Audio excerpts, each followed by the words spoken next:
This is Akashvani, the news read by Morgan Bagra.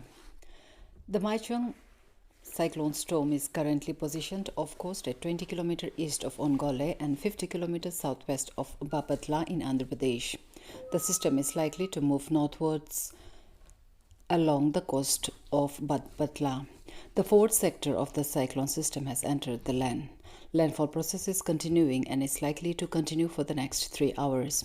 With landfall process continuing near Bapatla region in Andhra Pradesh, red alert has been sounded in the adjoining districts of Bapatla, Prakasam, Palnadu, Guntur, Krishna, NTR and Illeru.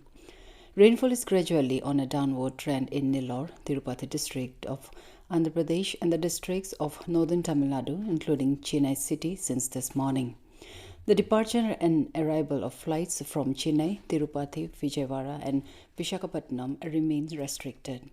The Chief Minister of Andhra Pradesh held a high-level meeting at 12 noon and directed the officials to restore electricity and road connectivity in the cyclone-impacted Nellore and Tirupati districts. About 9,500 people have been evacuated to 211 cyclone relief centers in Andhra Pradesh. NDRF and State Disaster Management Authority are working round the clock to provide rescue and rehabilitation measures. The Eastern Naval Command of the Indian Navy has kept 5 naval ships loaded with relief material and medical teams ready for emergency rescue measures. Prime Minister Narendra Modi held talks with President of Kenya, William Samoei Ruto, in New Delhi this afternoon. 5 memorandums of understanding were exchanged following the discussions in a number of areas, including sports, IT, and education. Addressing the press meet with President Ruto, Mr. Modi noted that there is steady progress in mutual trade and investment between India and Kenya. He said both nations will continue to explore new opportunities to realize the full potential of economic cooperation. He expressed happiness that Kenya has decided to join the Global Biofuels Alliance and the International Solar Alliance. He added that Kenya's decision to join the International Big Cat Alliance will enable the strengthening of the global efforts for the conservation of big cats. Prime Minister said India and Kenya are unanimous that terrorism is the most serious challenge to humanity. Both nations have decided to increase mutual cooperation in the field of counter-terrorism. Mr. Modi said Africa has been a topmost priority in India's foreign policy. He added that in the past decade, India has worked to build cooperation with Africa in a mission mode. He expressed hope that this visit will aid in further fostering ties and engagements with Kenya and Africa. Prime Minister said this year marks 60 years of diplomatic relations between India and Kenya. He pointed out that India-Kenya ties date back to thousands of years.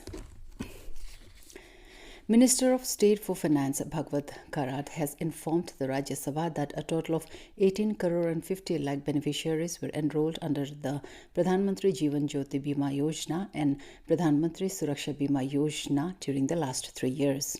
In reply to supplementaries, the minister informed that these 2 insurance schemes are for poor and individuals from underprivileged backgrounds, thereby reducing their financial vulnerability.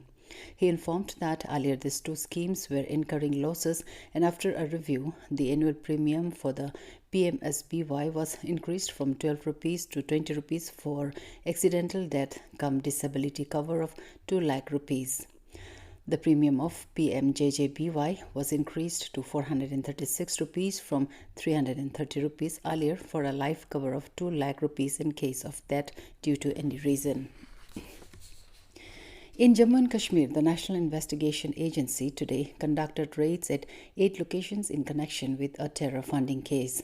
The raids were conducted in close coordination with J&K Police and Central Armed Police Forces at 7 locations in Kashmir and 1 in Jammu. The sleuths of the Premier Agency are carrying out these raids at Shopian and Baramulla, among other districts. The places searched included the residences and other hideouts of the suspects linked to the case. The raids were conducted days after the central agency arrested an accused in the Pakistan-backed terrorism case involving the delivery of the weapons through drones to militants active in Kashmir.